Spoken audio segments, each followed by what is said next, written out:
Hi, it's Doug Coy. So, what do you think, Daily Israel? Welcome to part two of our interview with counterterrorism expert and professor of law at the University of Utah S.J. Queeny College of Law, Professor Amos Guiora, who has written a book entitled Freedom of Religion, Terrorism, and Global Justice.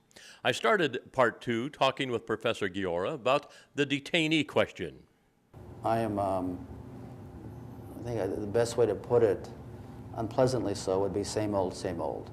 I have not seen any significant articulation of policy nor implementation of policy. So if we ask ourselves, is Guantanamo still open? Yes, Guantanamo is still open. If there are still thousands of individuals being held in indefinite detention, the answer is yes. If we have resolved where to bring them to trial, the answer is no.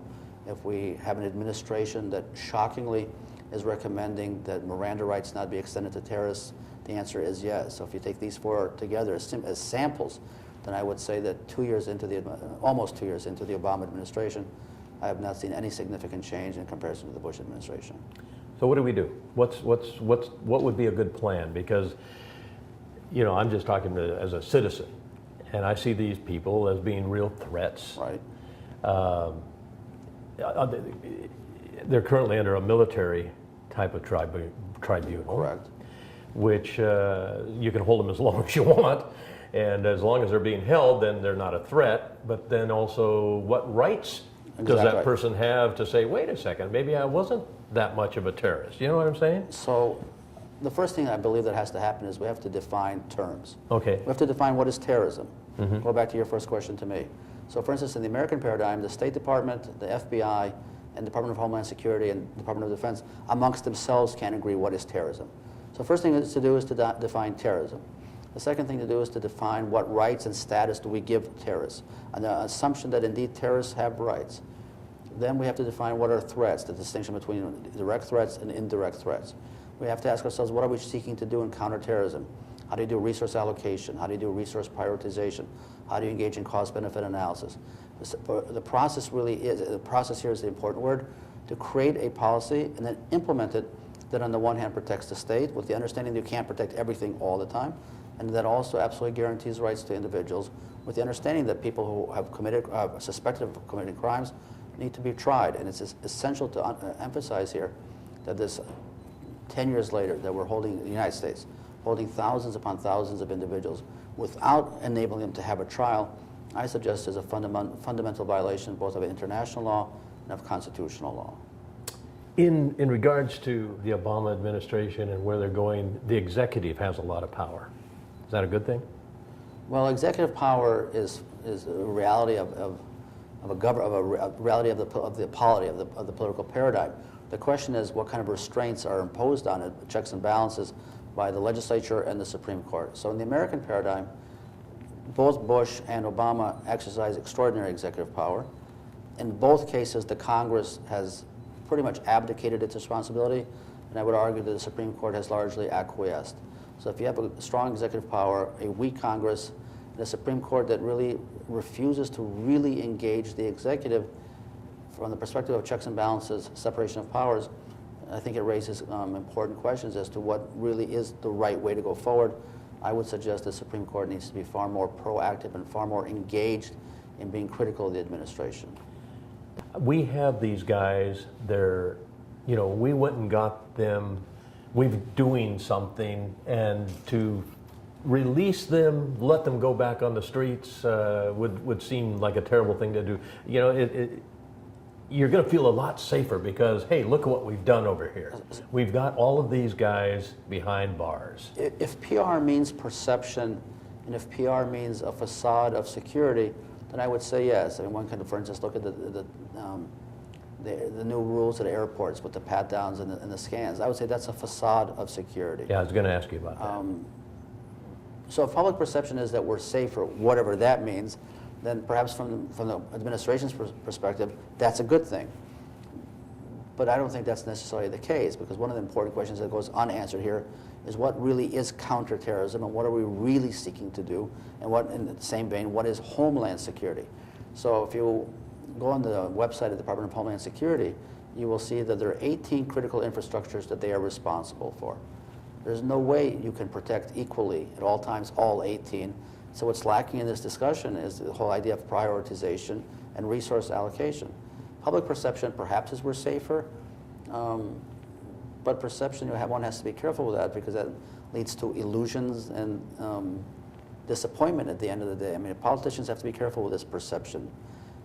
In the 10 years after 9/11, some people will suggest, well, there hasn't been another 9/11, right?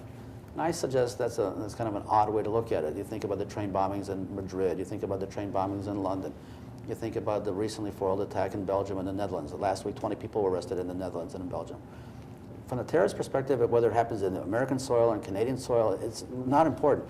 The fact of the matter is that we're so minded to it, from their perspective, that's victory in and of itself.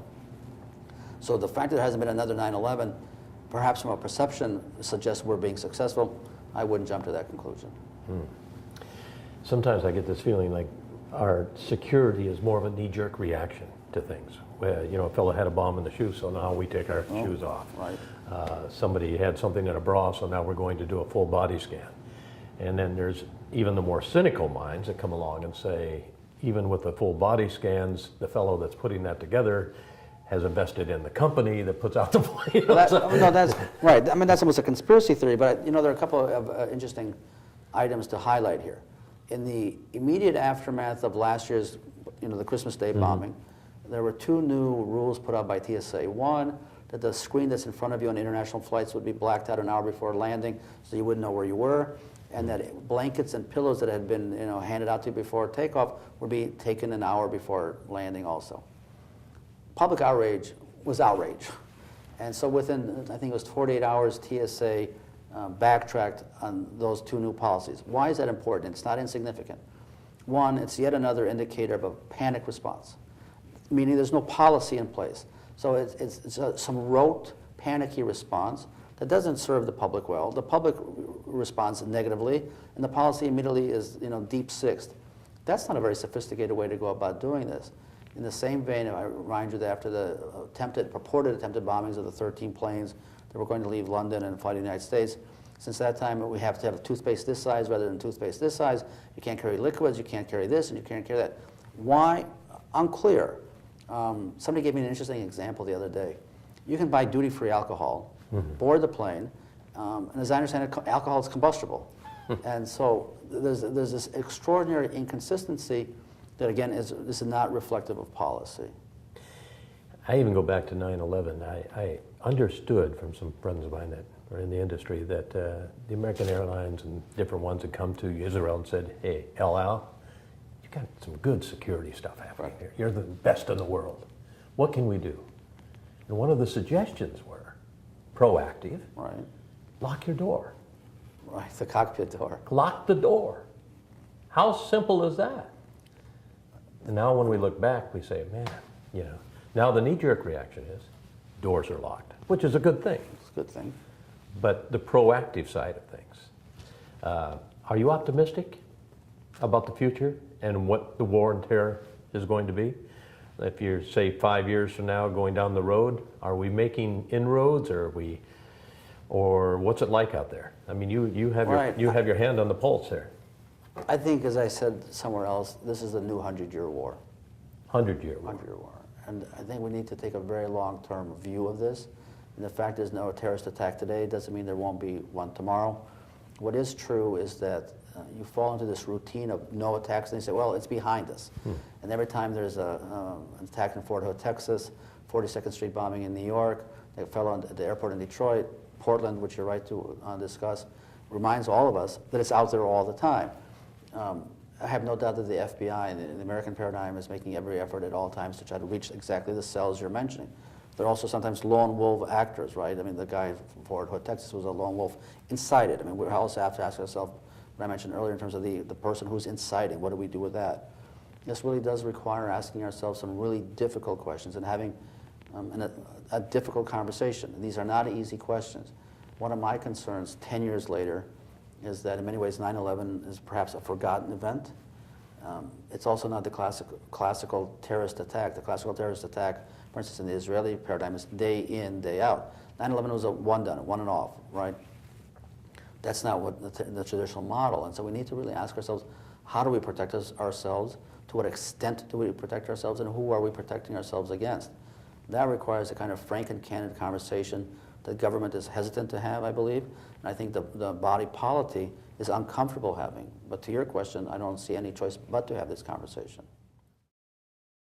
In part 3 of our special interview, we'll be talking about Israel itself, the question in regards to the buildup of missiles in Lebanon by Hezbollah and cyber terrorism. Till then, this is Doug Coy for So What Do You Think? Daily Israel, saying shalom and God bless.